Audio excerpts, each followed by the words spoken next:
Okay, so reading recommendations, library haul, that kind of thing.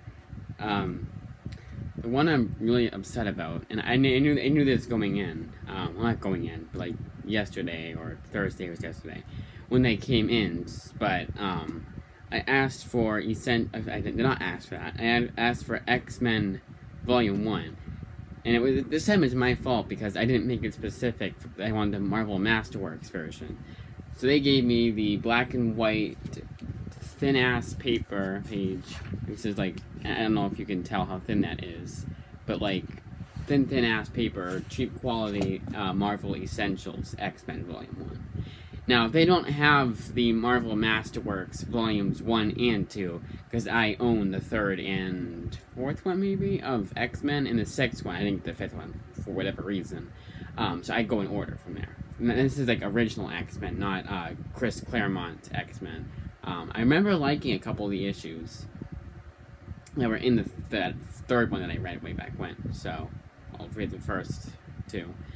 I mean, it's kind of a shame because I'd have to wait till both come out, and then now I have it all in here.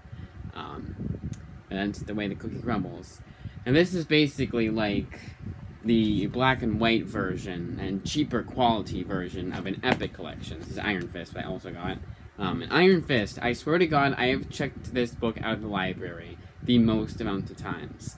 Not because I really, really enjoyed it, but because I kept, like, I would read it, and I'd be like, no, the first time I didn't get past issue 1. The second time, I don't think I got past issue 2 or whatever, because Roy Thomas is the first few issues. And writes the first few issues. I'm kind of thinking to myself, maybe I should skip Roy Thomas's run. Because once you get past his run, he only writes, like, I don't know, like 5 at the most issues of this, like, 25 plus volume thing. Series book, have you say that? So once his run ends, it gets good. And then at the very end, where I was like at like 5 issues left. It got very slow again because it was Chris Claremont, and even though it was, it was top of his game, he couldn't really write Iron Fist. I don't think anyone can, honestly. So yeah, this Essential X-Men one kind of pisses me off. Oh, and this is the same as this, but again, just better paper quality and in color.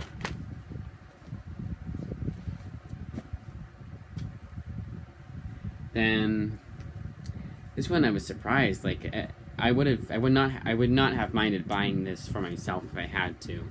This is Trinity Volume 1 by Kurt Busiek, but there's 17 issues in here, and it's only $30, which is pretty good, pretty outstanding, I guess. I don't know why I said that. But this is an older book, so it makes sense why it would be cheaper. I think if it came out nowadays, it would be like $34.99. And they don't have a thing. You don't have a thing.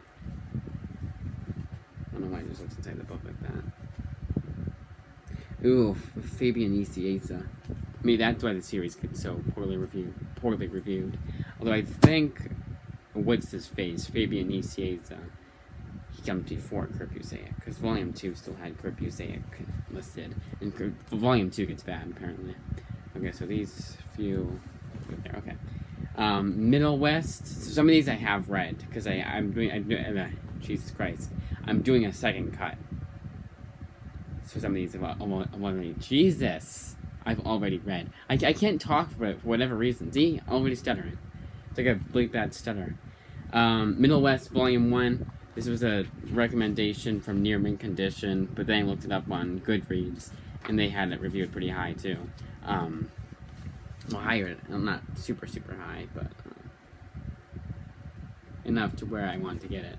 But he supposed to fall. Near Mint Condition, I don't really listen to as much, just because of the fact that he likes a lot, and I mean a lot, of bad books. Like he likes Ironheart. He likes I think that's the new Spider-Woman series.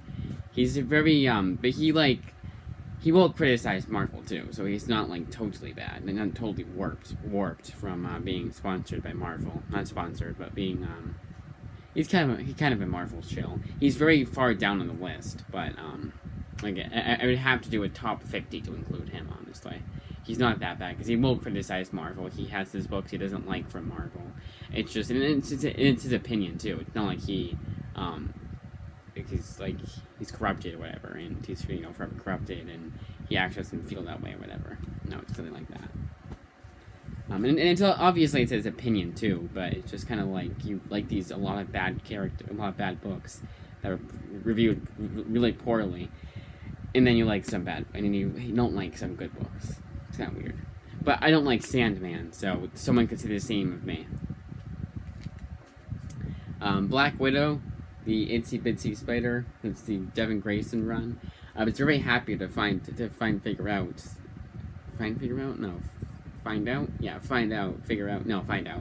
that it had both the 1999 3-issue miniseries and a 2001 3-issue miniseries. I hope there wasn't one from 2000s, but I thought it would only have the first series. Because I think the other one is like a Punisher Max. No, it's not. So it's not the one I'm thinking of. I don't think, at least. So next one up, I think is it's a one and done, which is nice, and that's God Country. It's about $16.99 if I had to buy it myself. I think because even though it's a one and done, even though it's volume 1, technically it's one and done. But this series is by Donny Cates, who wrote Venom. This is another one that and more than just Near Mint Condition. I think Comic Pop has also recommended I seek this book out, and I like Donny Cates' writing, so definitely wasn't a bad choice on my part. Then the follow-up series to the 2013 series, Deadpool, the 2015 series. This one is written by Jerry Dugan, but Brian Posehn was not team up with him as a writer. I wonder how much of it was Brian Posehn and how much it was Jerry Dugan in the 2013 series. Because the 2015 series is not reviewed nearly as high, so I wonder if Brian Posehn had all these good ideas, and he was like, no, this is a bad idea, and then Jerry Dugan kept giving him bad ideas. I wouldn't know. I don't know for sure. I have read a few other Jerry Dugan books, hence like the Infinity Wars one, which I liked, and everyone else hated. But it's my Ironheart, I guess. It's my Ironheart, I guess you would say. I think everyone has their Ironheart, but Ironheart is just like a whole new level of bad. Chew Volume 7, Bad Apples, was very happy. I specified it. I was very happy to find this book on these solicitations. I had to be very, very specific, which is kind of weird. But the last volume ended on a huge ass cliffhanger. I forget exactly what happened. I think someone spoilers. I think someone died or something, or I don't know. It was like some super big. I think it was the other type of person. Could be wrong. Mark Millar, Nemesis. It's funny I forget how it ended. This one was one that I haven't heard the best reviews on, but it's getting some more traction because they're going to be making a movie out of a TV show out of this. I don't know if they're still going to after Jupiter's Legacy got canceled, but only time will tell with that one. So we kind of think that he'd want to that Mark Millar wanted to, because it was a Millar verse, so you'd think he'd want to keep Jupiter's Legacy going, and then make revival and make maybe a Kick-Ass spin-off or another Kick-Ass TV or just a Kick-Ass TV show, which I'd like to see. Bitter Root Volume 1, another one I had recommended to me. This one looked kind of okay. It doesn't look like it's totally my thing, because I'm not a huge fan of it seems like sorcery, like Dungeons and Dragons type thing. But I got it. I didn't know a whole lot about it. Just looked it up on Goodreads. It got good reviews. Heard him say it was good. Revival. I keep They have, for whatever reason, they don't have book 1 at my local library. This is volume 1. But they have book 2 and onward. This is, again, ILL, Interlibrary Loans, all the other libraries. So I have to read volume 1, and volume 2 I bought myself a while back. So I'll just have to do it that way. I just remembered I can get that, I'm going to take Revival off of my Prime reading thing, and replace it with a Justice League book I wanted to read. Cable and Deadpool, Volume 6. Not a whole lot to say about that. You'll be hearing my review. You'll be reviewing that pretty soon here. Invincible Iron Man. This one, I swear to God, they got. Let's see when it was first printed, or when it was printed. I want to say it's 2009, 2010. I swear to God, they've had this book since 2010 because of this. That is really bad.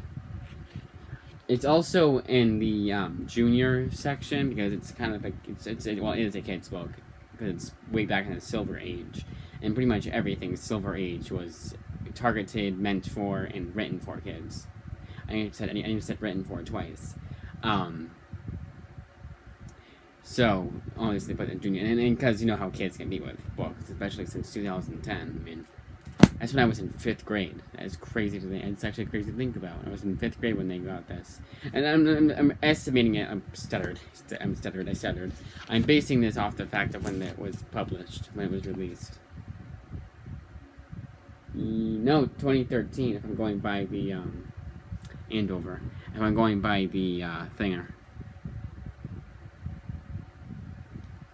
Yeah, so much damage to this book. It's like and I was reading it, and it was like a lot of the bottom pages were ripped. Yeah, if I'm going by the the library code, whatever you call it, the due date thing. What do you call it? Yeah, the due date slip, 2013. Which even that was a long time. I was still technically in high school. I was still technically in middle school. Maybe going into high school. Maybe just starting out. Then finally, Batwoman, Superman, Trinity. And I think this one is technically the precursor to this Trinity book. I don't know though. I hope that it wouldn't be. The series is called Trinity. They used the Batman Superman logo for the when that Jeff Loeb series was coming out. So I wondered if that was connected to that. It could still technically be, but it's called Trinity, not Batman Superman.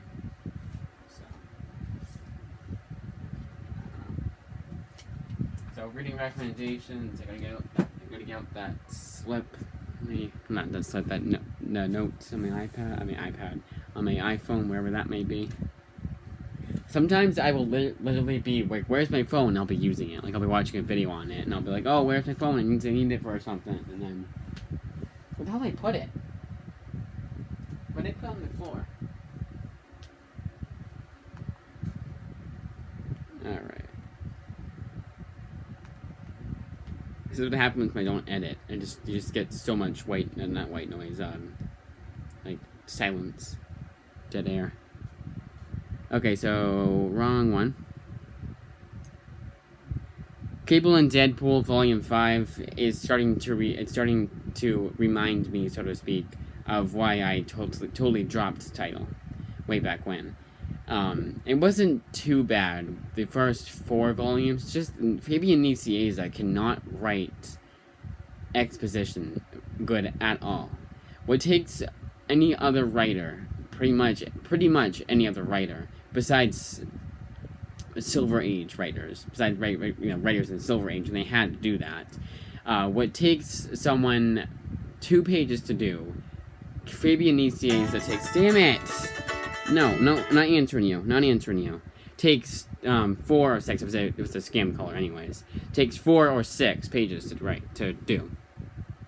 And it just makes the book feel like so much. Makes the book feel double the size. EJs do double the size, and it's just like it's not interesting at all sometimes. Like, and they're trying to make it interesting, and it is kind of, but not really. But I'm sorry, I'm so distracted with that stupid call. It threw me off. So I'm kind of like thrown off now. But I mean, some of it was good. The stuff with Deadpool was interesting. Some of the stuff with Cable was interesting. I liked the Captain America stuff, which is kind of funny because I dropped that Captain America Epic Collection, returned it, and Fabian Nicieza had a few stories, but it was like 50 pages each. It was stupid fucking Mark Gruenwald's overrated run at first, and then it was Fabian Nicieza's 4-issue miniseries, which I did want to read. Almost everyone, even the people that don't like Fabian Nicieza, even the people that don't like Mark Gruenwald's run, were saying that the issues in there were saying it was good. It's just Fabian Nicieza, I feel like he almost like it's a first draft. Like he only goes to the first or second draft. He doesn't do it like the third and or fourth final draft. I don't know, the third and or final draft. But I got volume 6 only because I only have 3 more volumes of that series. They don't seem to have volume 7, which I find very odd. So I might just stick with volume 6. I did read that Civil War X-Men book just so I could get caught up, because the next issue of Cable and Deadpool is Civil War. So I wanted to read the first 4 X-Men books of this Civil War X-Men to get caught up. The first 4 issues. They had a lot of tie-ins for Civil War. I think it was every character, actually. But at least it made sense there, because it was a big thing. It wasn't just like it wasn't like Empire, where it only involved the Avengers and the Fantastic Four. No, it was every single person. It was a superhero registration act. It involved every superhero, rather obviously. Usagi Yojimbo, I did enjoy. It's just it was kind of like nothing was connected. It wasn't an epic. It was kind of a comic strip, more or less, where you could read, or if they had it out of order, I would, except for 2 exceptions, because one chapter was called Part 2 of, I think it was like Samurai something Part 2, whatever, or The Samurai Part 2, and it followed up with what happened earlier in the book. But for the most part, if they had it out of order, I'd be none the wiser. Yeah, I mean, none the wiser, because it was just kind of like nothing was connected. They didn't refer to earlier events in the series. Hell, if they just picked random ass Usagi Yojimbo chapter issues, whatever the hell you want to call it, I'd still be none the wiser. I don't know if, because I swear it has to, right? Because everyone loves Usagi Yojimbo and says it's such a damn good book, so it has to go into an actual narrative where it follows up on stuff that happened before. I think you call that episodic. Like Adventure Time. Adventure Time is episodic. A lot of shows are episodic. I don't know why I just thought of animation, because technically comic books are animation, technically, because they're drawings, 2D animated, technically. It's drawings. I refer to drawings, 2D drawings, as animation. I know it technically does not count, but technically it also counts. And then Ghost Rider I really enjoyed. It's just there were some things and I think this is because the series got canceled prematurely. There was a lot of unanswered questions that I had in the book, and some of them weren't things that I made the excuse, the book's getting canceled, so I can make the excuse that this doesn't get followed up. No, it was just the fact that, you didn't, already 18 minutes. It was just the fact they decided not to follow up on it at all. It wasn't the fact that, you're running out of issues to finish the story, and there's one big thing they should have followed up on right after it happened. It was like, really? Nothing happens after that? Never gonna talk about it like that again? It was so weird, too. And the thing with, there's the thing with his brother Gabe that happened in the first volume. And while it is brought up again, it's kind of like, why wouldn't more people know about this? Kid's acting weird after what happened, and he never tells the social worker. There's a certain reason. There's a certain reason. There's a reason for why, and that would make sense. But other than that, but it's kind of like it doesn't make any sense. It still does not make any sense that no one would say anything about it. I don't know, just something like that. You think would have been found out, or you think they would have said something about it. I don't think he did. I remember now. He did. Um, I'm trying not to give too much away, but I can't already. Didn't I already give something away? I'm getting confused. I did 2 cuts. I'm trying to remember what I said in this cut and then what I said in the last cut. Wicked into the Divine, whatever volume, I think it was volume 7. It's just kind of like it's interesting, but it's also getting to the point where I don't care anymore at all. I mean, I never really did because I never really followed what was going on, but it was still interesting to me because, like, it wasn't like a totally, I can't follow anything that's happening. No, I could follow a good amount, and that was enough for me to keep reading a series. But I'll definitely be taking another break. But I only have 2 more of that series too, so maybe I should just put volume 8 in after. I'm trying to limit the amount of books I put in. I solicit from now until August, because the final week of July we're going away, so I won't be unless my grandmother comes home with us. And it's if I go home early with like my sister and her boyfriend, because until we did last time, because they wanted to have a party and they were just like, we're not staying the whole week. I was like, I'll come with you. I don't want to stay the whole week either. So even if she does come home with us, technically, comes home with us, even if that happens, I don't know if I'll still be able to go. It would be very touch and go, I guess you would say, but I don't know. So that's why I'm not going to solicit too much, even though I just solicited stuff earlier this week. Hellblazer. For whatever reason last time, and that's why I'm glad I'm doing a second cut, I couldn't remember that I couldn't remember? Yeah, that I read Hellblazer. Like, I remember that I read it, and just it felt like it was 2 weeks ago, and I already had talked about it. This run was pretty good. Garth Ennis' run is just, like, it's not getting to the point where his Preacher run got to when he first started out. Like, that first book of Preacher, that very first book is probably my favorite out of the series, because it gave me everything I wanted, and things did kind of slow down after that, and still good series. I'm actually reading the last book right now. But it's Hellblazer, it's just it's very, very slow. It reminds me of the slower issues of Preacher, but even slower. I'm gonna continue with his run. I'm sure it has to get better, because he has to get to the Preacher, to his point in time where he was running Preacher too. So we think it'd be just as good as that. But I don't know. Magneto, Volume 4. I thought that was good. I liked how it ended, and I liked that they had 2 issues of the older X-Men in it. It was issue 50 and 51. And that has to be my 2 favorite Silver Age so far.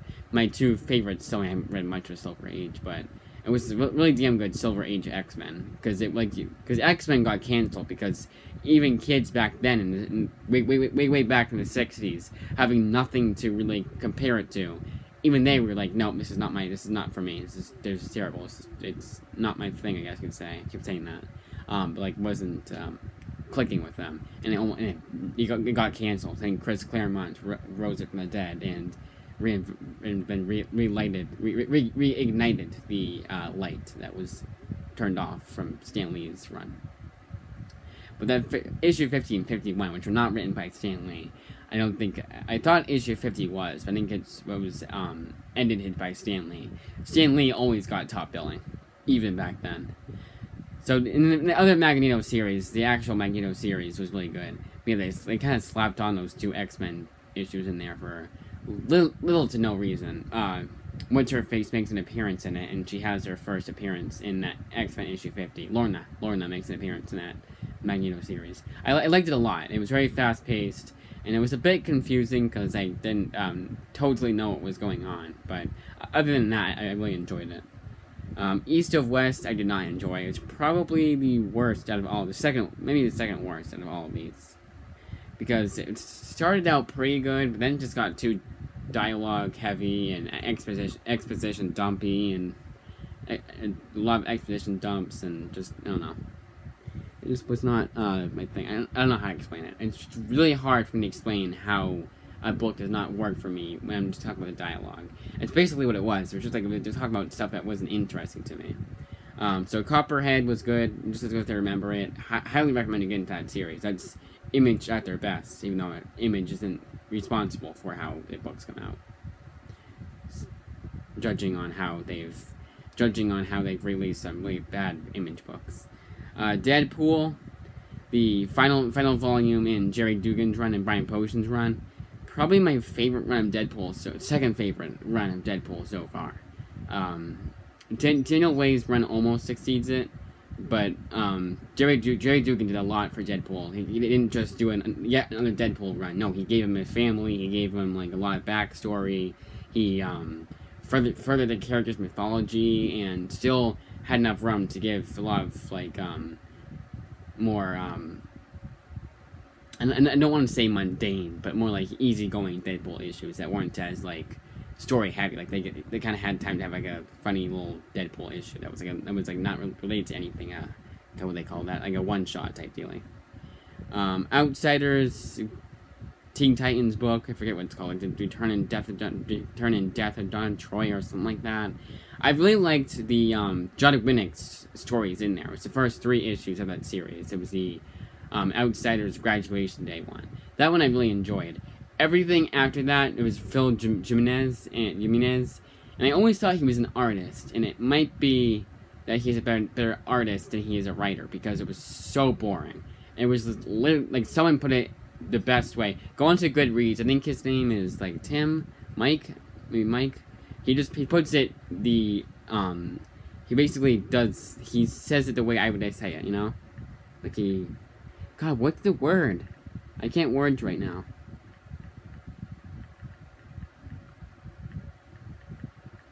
Of course, I spelled it wrong.